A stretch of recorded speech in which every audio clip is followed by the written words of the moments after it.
누가복음 8장 16절에 18절, 23절에서 25절 말씀 교독하도록 하겠습니다. 누구든지 등불을 켜서 그릇으로 덮거나 평상 아래에 두지 아니하고 등경 위에 두나니 이는 들어가는 자들로 그 빛을 보게 하려 함이라. 숨은 것이 장차 드러나지 아니할 것이 없고 감추인 것이 장차 알려지고 나타나지 않을 것이 없느니라. 그러므로 너희가 어떻게 들을까 스스로 삼가라. 누구든지 있는 자는 받겠고 없는 자는 그 있는 줄로 아는 것까지 빼앗기리라 하시니라.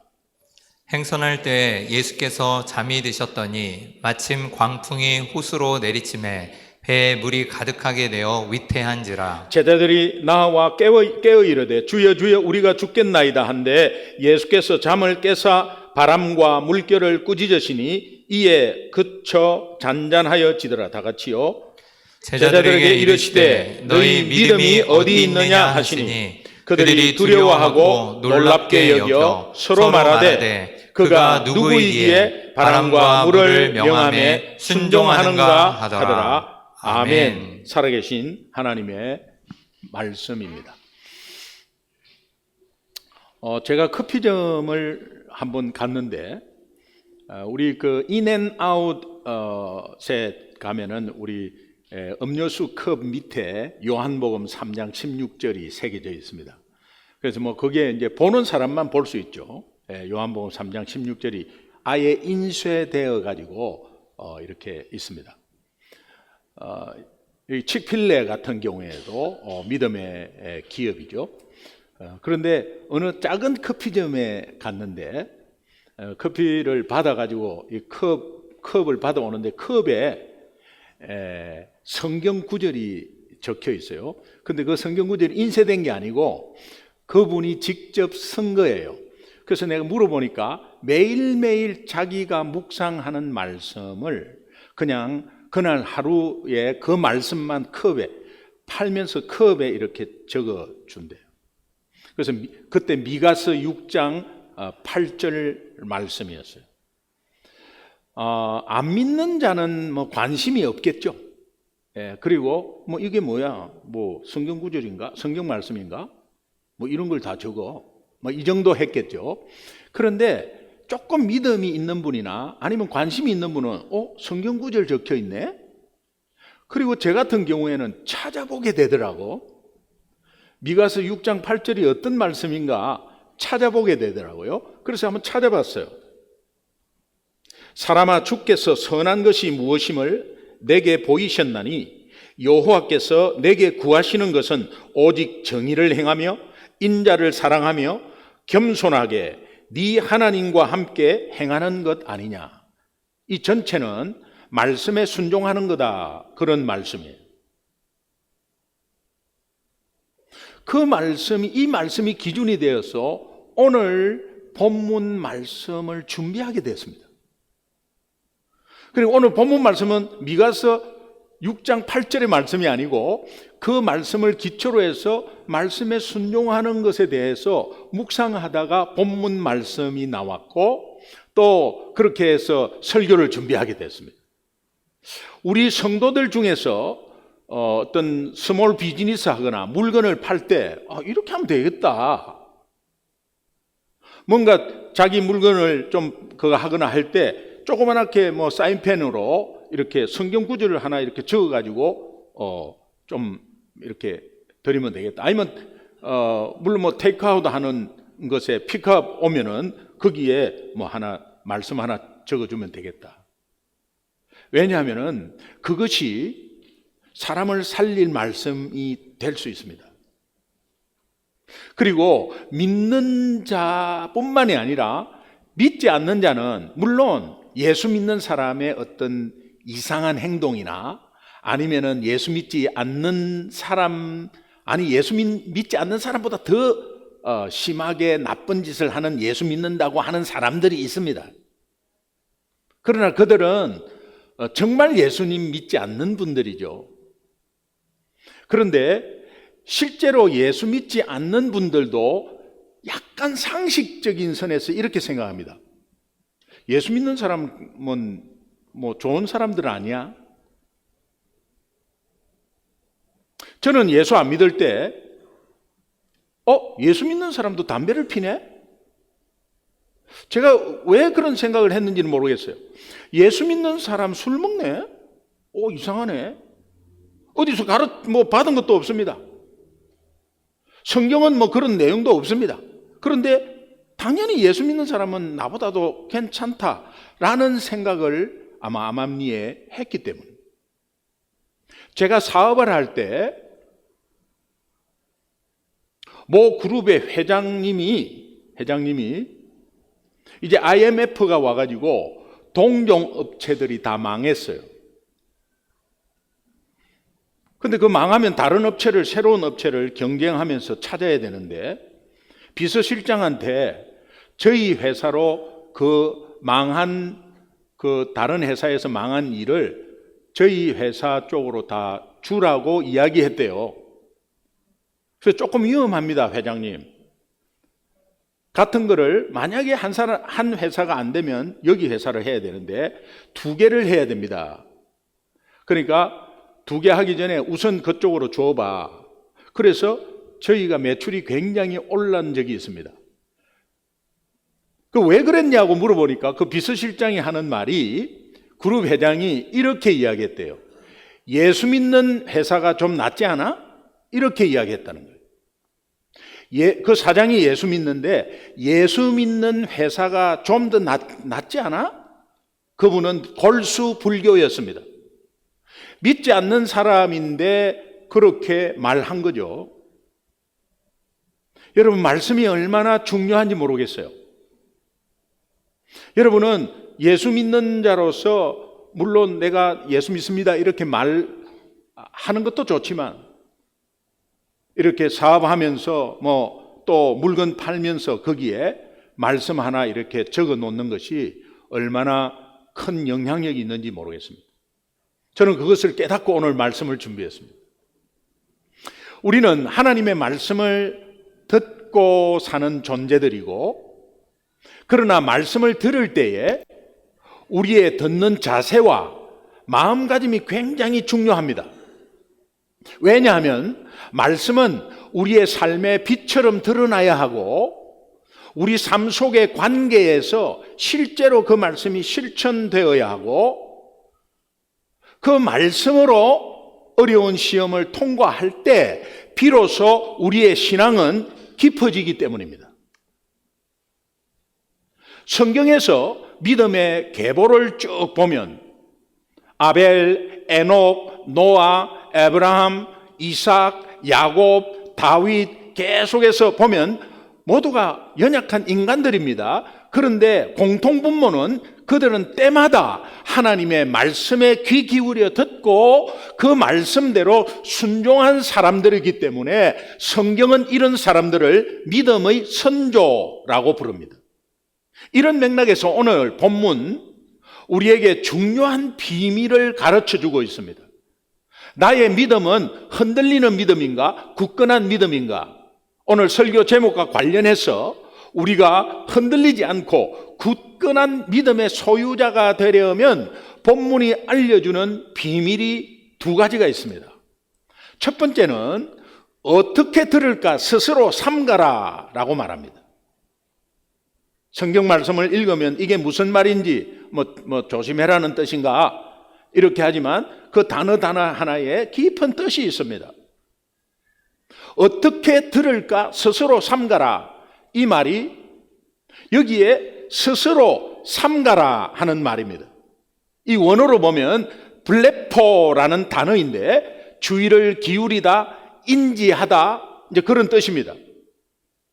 누가복음 8장 18절에 보니까 그러므로 너희가 어떻게 들을까 스스로 삼가라.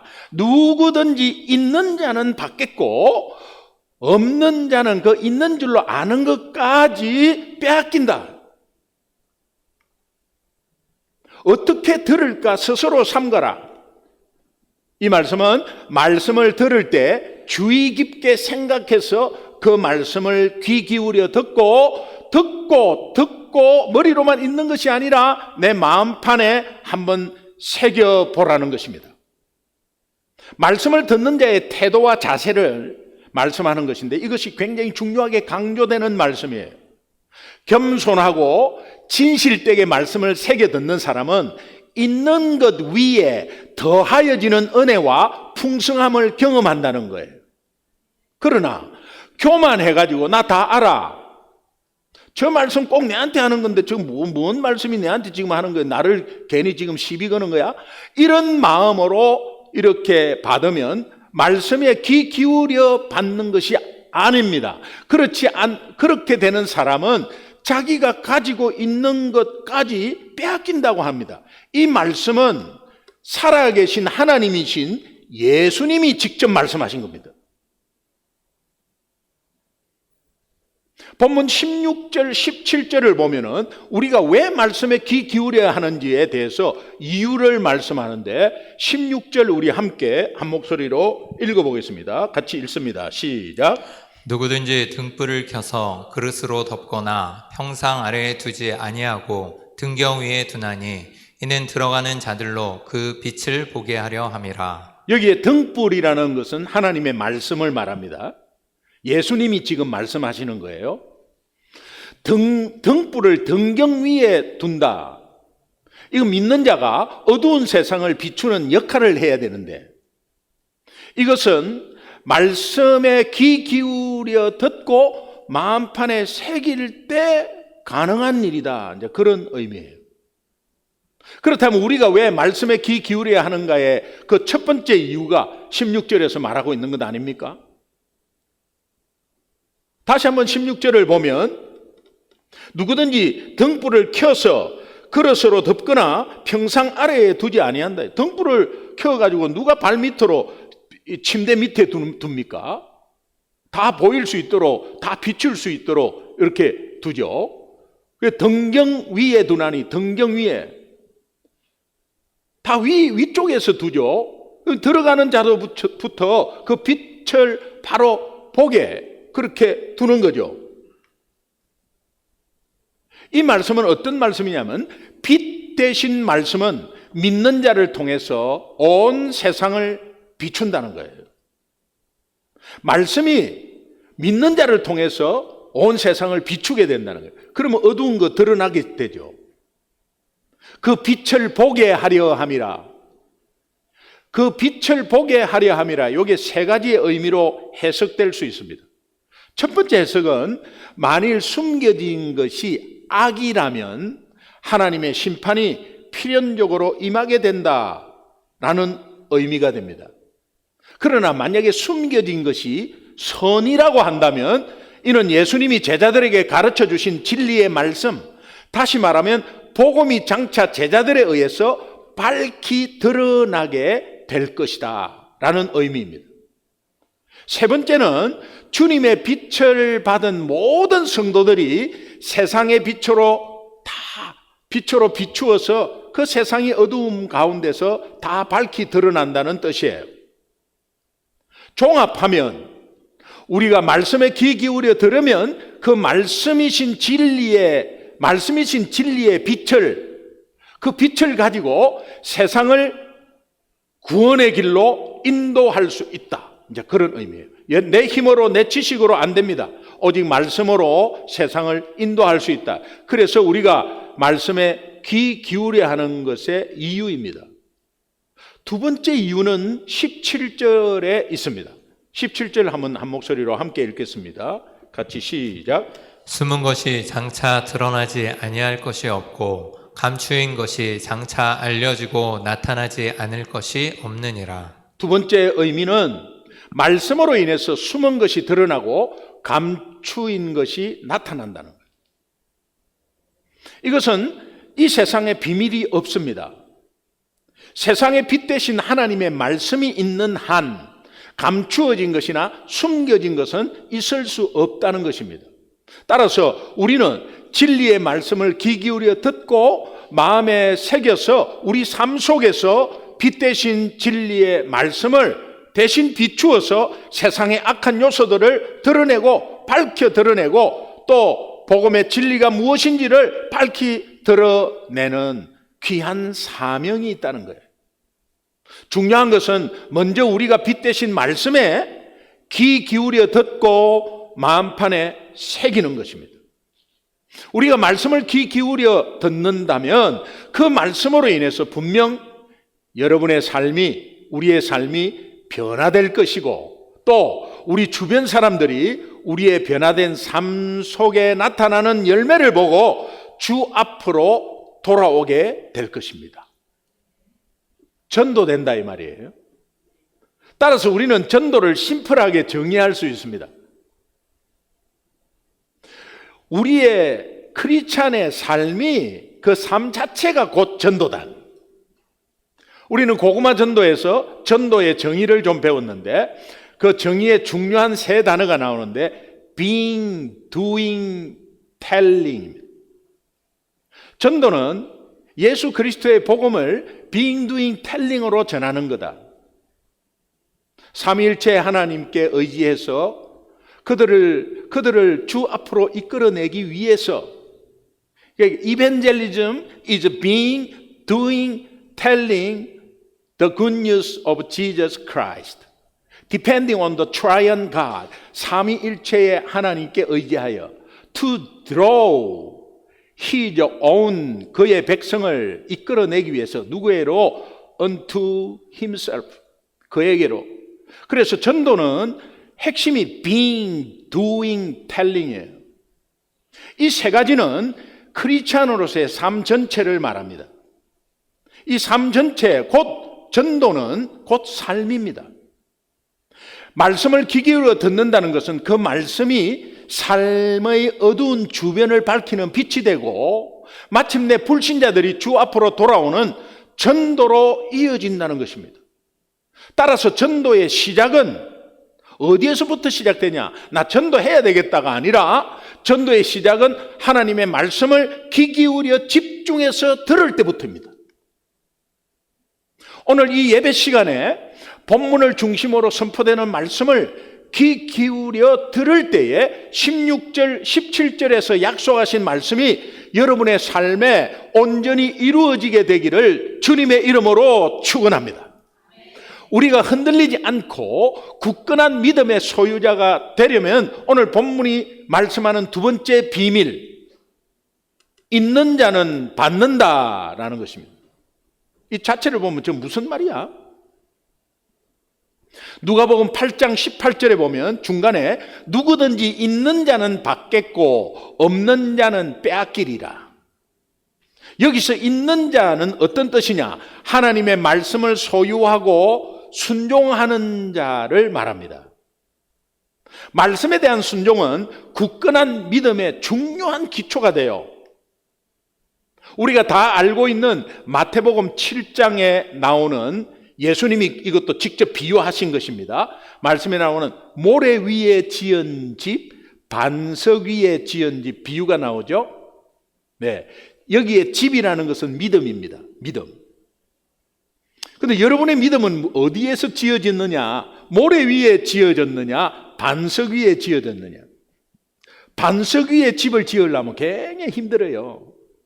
근데 모래 위에 짓는 거는 쉽게 또닥또닥 그냥 쿡쿡 받고 그냥 금방 짓습니다. 그 두 집은 똑같이 지어졌습니다. 그런데 아무 일이 없으면 관계없습니다. 그런데 태풍이 일고 풍랑이 일고 바람이 세게 불면 그때부터 모래 위에 있는 집은 쿡쿡 쳐집니다. 그리고 팍싹 내려앉죠. 그 모래 위에 짓다는 것이 뭐냐 하면 불순종이에요. 불순종은 굉장히 쉬워요.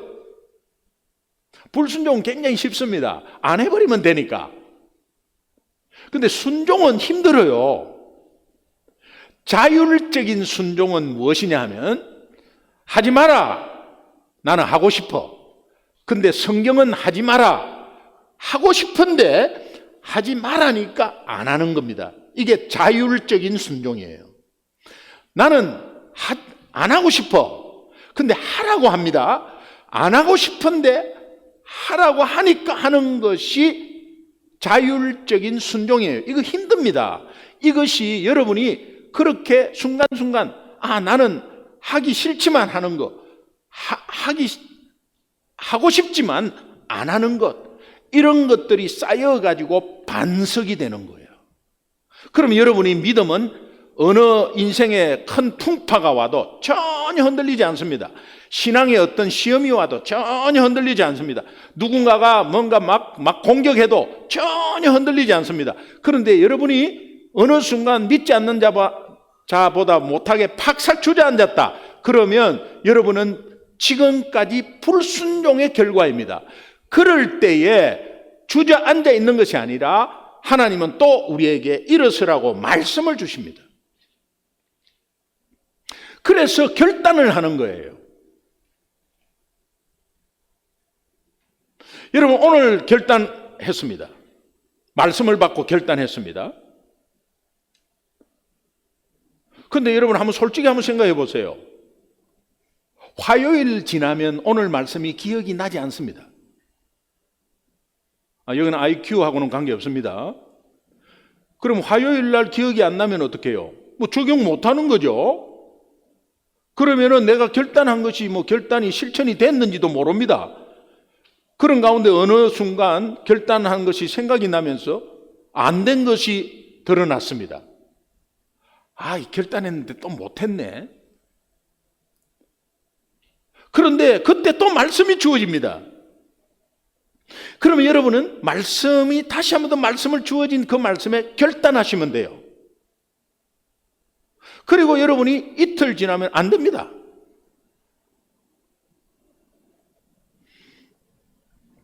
그래서 저와 여러분은 안 됩니다. 안 돼요. 안 됩니다. 이거를 알아야 됩니다. 안 되기 때문에 말씀이 있는 겁니다. 그래서 계속해서 결단하는 거예요. 결단하지만 또 안 되면 결단했는데 또 안 되고 또 결단했는데 또 안 되고 나는 안 되나 보다 주저앉아 있는 것이 아니라 계속 결단하는 그 결단을 하나님이 기쁘게 받으시는 거예요.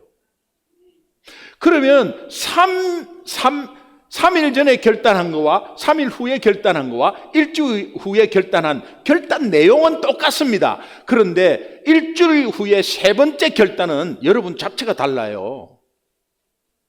하나님이 그것을 받으시는 거예요. 예를 들을까요? 남자들은 이제 군대를 가면 엄청나게 고생하잖아요. 고생하면 엄마 생각납니다. 그리고 어머니에게 이제 편지 쓰는데 아버지는 덤으로 들어갑니다. 네, 이제 섭섭하게 생각하니까 이제 아버지는 그래서 이제 그 편지 제목은 어머니께 드리는 말인데 부모님 전상서. 부모님 저는 너무 리스펙트 돼가지고 한자로 존좌하. 부모님 존좌하 한자로 탁 써가지고 그리고 내용은 뭐냐? 내가 나가면은 최선을 다해서 어머니 섬길게요. 최고의 효도를 하겠습니다. 그때는 정말 진심이었어요. 나가서 3일도 못했어요. 근데 어머니는 그 편지를 받고 엄청 울었대. 근데 어머니가 그 편지를 받고 울 때, 어머니가 그 편지를 읽을 때, 이놈 3일 뒤에는 안 할 걸 왜 이런 편지를 썼냐, 이렇게 안 합니다. 그냥 그것으로 그냥 받아서 울고 그 진심을 받습니다. 그러나 우리가 그 편지대로 실천을 못하는 우리를 발견하면서 다시 어머니께 결단하면 돼요. 그러면 그 결단은 진심이거든요. 그러면 어머니는 그 결단을 받아요. 오늘 우리가 말씀으로 결단할 때에 그 말씀으로 결단하는 이때는 진심이거든요. 그럼 하나님은 그 진심을 그대로 받아요. 기뻐해요. 그리고 여러분의 연약함을 알아. 3일 뒤에 안 되는 거 알아. 그러나 그 안 될 때 또 결단하는 겁니다. 안 될 때 또 결단하는 겁니다. 결단 똑같은 결단이지만 첫 번째 결단과 세 번째 결단은 수준 차이야. 수준 차이가 확 나는 결단이에요. 그래서 우리가 신앙이 성장하는 거예요. 이것이 반석으로 계속 순종하는 집을 짓는 겁니다. 말씀에 순종하는 자 반석이라 그러고 베드로가 한 믿음의 고백과 맥락을 같이 합니다. 마태복음 16장 16절에서 19절 우리 천천히 한번 읽어볼까요? 같이 한번 읽겠습니다. 시작. 시몬 베드로가 대답하여 이르되 주는 그리스도시요 살아계신 하나님의 아들이시니이다. 예수께서 대답하여 이르시되 바요나 시몬아 내가 복이 있도다. 이를 내게 알게 하신 이는 혈육이 아니요 하늘에 계신 내 아버지시니라. 또 내가 네게 이르노니 너는 베드로라. 내가 이 반석 위에 내 교회를 세우리니 음부의 권세가 이기지 못하리라. 내가 천국 열쇠를 내게 주리니 네가 땅에서 무엇이든지 매면 하늘에서도 매일 것이요 네가 땅에서 무엇이든지 풀면 하늘에서도 풀리리라 하시고. 따라합시다. 주는 그리스도시요 주는 그리스도시요 살아계신 하나님의 아들입니다. 살아계신 하나님의 아들이십니다. 이 믿음의 고백이 확실한 자는 곧 말씀에 순종하는 자라. 말씀에 순종하는 것은 믿음이 흔들리지 않도록 받쳐주는 반석의 역할을 합니다. 이 반석의 역할이 믿음의 고백이에요. 이러한 자에게는 예수님이 약속하신 말씀대로 은부의 권세가 이기지 못한다. 악한 영이 절대 틈타지 못한다. 그러니까 우리가 예수 믿으면서 부적 필요 없고, 예수 믿으면서 점쟁이 필요 없고, 예수 믿으면서 굿 같은 거 필요 없다는 것이 여기에 있습니다. 음부의 권세, 예수 이름 앞에 모든 신은 다 무릎 꿇습니다. 예수 이름 앞에 어떠한 종교도 다 무릎 꿇습니다. 그러니까 예수 이름의 권세, 그 앞에는 악한 영이 얼씬도 못합니다. 음부의 권세가 이기지 못하고 모든 것이 예수 이름으로 풀리는 천국 열쇠가 주어졌기 때문에 인생의 어떤 고난과 문제 앞에서도 결코 믿음이 흔들리지 않습니다. 말씀에 순종하지 않는 자에 대해서는 예수님이 이렇게 말씀하십니다. 18절 오늘 본문 마지막 절에 보면, 마지막 부분에 보면 누구든지 믿는 자는 받겠고 없는 자는 그 있는 줄로 아는 것까지 빼앗긴다. 하나님의 말씀을 듣고 행하는 자는 계속 새로운 말씀이 공급되고 그것으로 인해서 더욱더 은혜가 더하여집니다. 그러나 그렇지 못한 자는 있는 줄로 알고 있는 것까지 빼앗겨 버립니다. 예를 들면 염려 근심 속에 있고 자포자기하면 인생의 수명까지도 자꾸 짧아지고 자기의 모든 병이 다 오고 앞에 희망이 없는 것처럼 보이면서 결국은 신앙이 없으면 스스로 목숨을 끊는 지경까지 오게 되는 거예요. 악한 영은 죽이고 멸망시킵니다. 우리 예수님은 살리고 회복시킵니다. 이것은 하나님과의 영원한 단절을 경고하는 말씀인데요.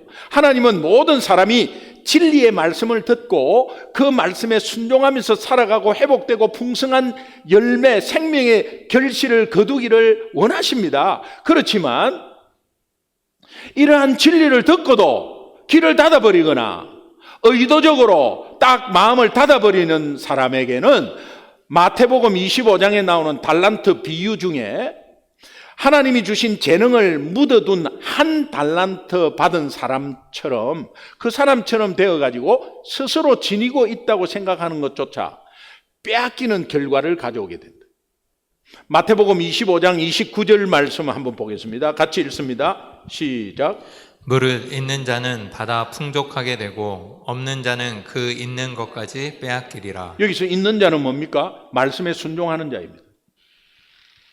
무릇 말씀에 순종하는 자는 받아 풍족하게 되고 말씀에 순종하지 않는 자는 그 있는 것까지 빼앗기리라. 예수님이 말씀하셨습니다.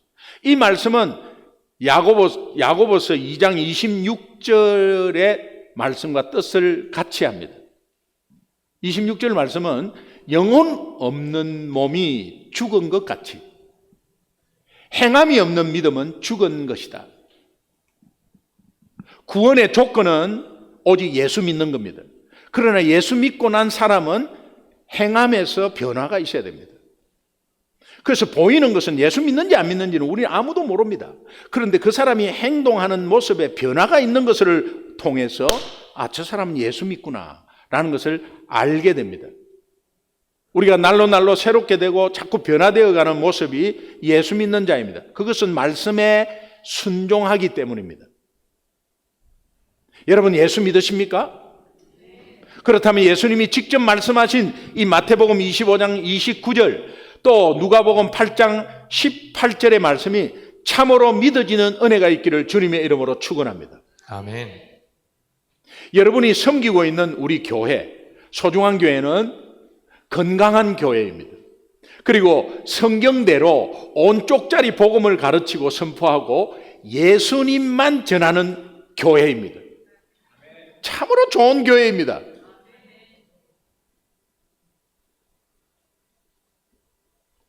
지가 담임 목사니까 저런 소리 하지.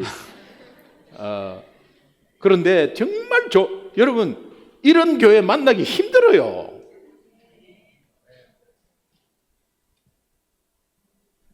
아멘을 안 하는 거 보니까 뭐 제 혼자 생각하는 것 같지만 은혜 중에 은혜입니다. 그러나 아무리 건강한 교회라고 하더라도 아무리 온 쪽짜리 복음을 잘 가르치고 예수님만 전한다고 증거한다 하더라도 내가 그 말씀에 귀 기울이지 않고 그 말씀에 순종하지 않는다면 아무 소용 없습니다. 아이고 또 기성전 또 전도네 또 기성전 예수네 뭐 다 들은 거네. 또 복음이 또 하인예언 또 이야기하네. 뭐 복음 앞에 서라는 말 아니야. 이런 식으로 그냥 말씀이 귀 기울이지 않고 있다면 여러분은 아무 소용 없습니다. 우리 모두 살아계신 말씀에 귀 기울이고 그 말씀을 삶 속에서 조금이라도 실천하는 역사가 있기를 주님의 이름으로 축원합니다. 아멘. 그렇기 때문에 저는 되도록이면 말씀 중심, 예수 중심, 복음 중심의 설교를 하려고 기도하면서 정말 지혜를 구하고 있습니다. 여기서 중요한 질문 하나 드릴게요. 스스로 한번 질문 한번 해보세요. 나는 예배 때마다 선포되는 말씀에 귀 기울여 듣고 있는가? 나는 하나님의 말씀을 삶 속에서 적용해서 그 말씀에 순종하며 살고 있는가? 내가 예수 믿는다고 하면서도 말씀 듣는 것과 말씀에 순종하는 것에 소홀히 하고 하루하루 살아간다면 그 삶은 믿지 않는 자들과 다를 바 없다는 겁니다. 다시 한번 우리의 신앙을 돌아보고 회개하며 정립하고 결단하는 은혜가 있기를 주님의 이름으로 축원합니다. 아멘. 말씀에 귀 기울이지 않았기에 그 말씀을 순종하지 못하는 거예요. 순종하지 않았기에 현실 속에 나타나는 문제 앞에 예수 믿는 자로서의 부끄러운 모습이 드러나는 거예요. 여러분, 우리가 예수 믿는데 부끄러운 게 뭡니까? 부끄러울 게 없습니다. 연약한 게 왜 부끄럽습니까? 하나님 앞에 오면 되는 것이죠.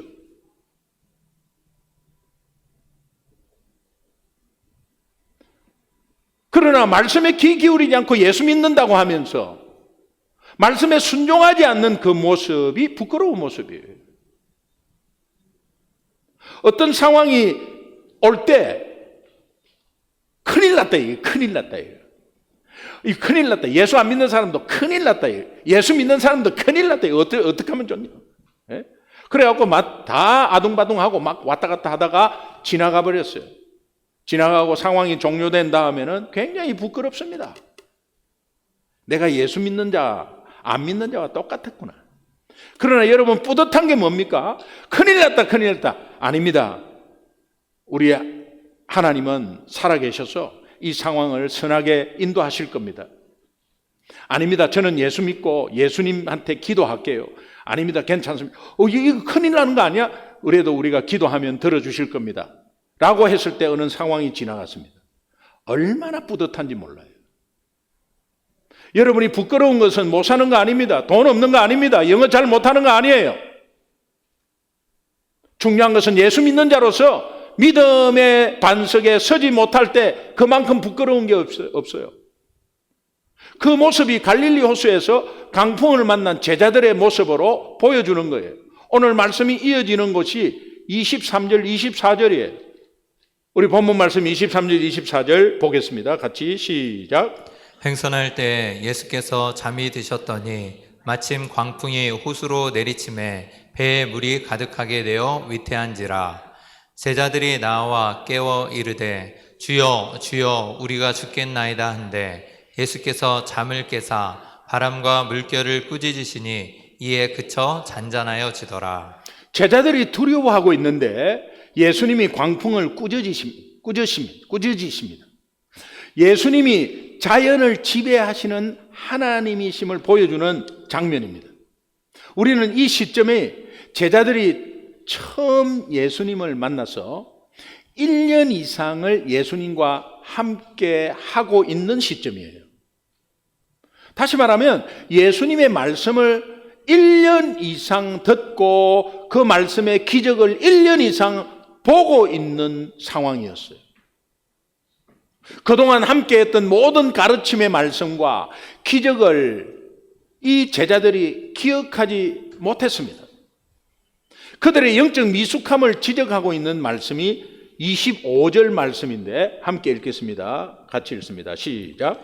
제자들에게 이르시되 너희 믿음이 어디 있느냐 하시니 그들이 두려워하고 놀랍게 여겨 서로 말하되 그가 누구이기에 바람과 물을 명함에 순종하는가 하더라. 너희 믿음이 어디 있느냐? 오늘 이 본문의 결론적인 질문인데 내가 너희에게 가르친 말씀이 무엇이냐? 그때 왜 귀 기울여 듣지 않았느냐?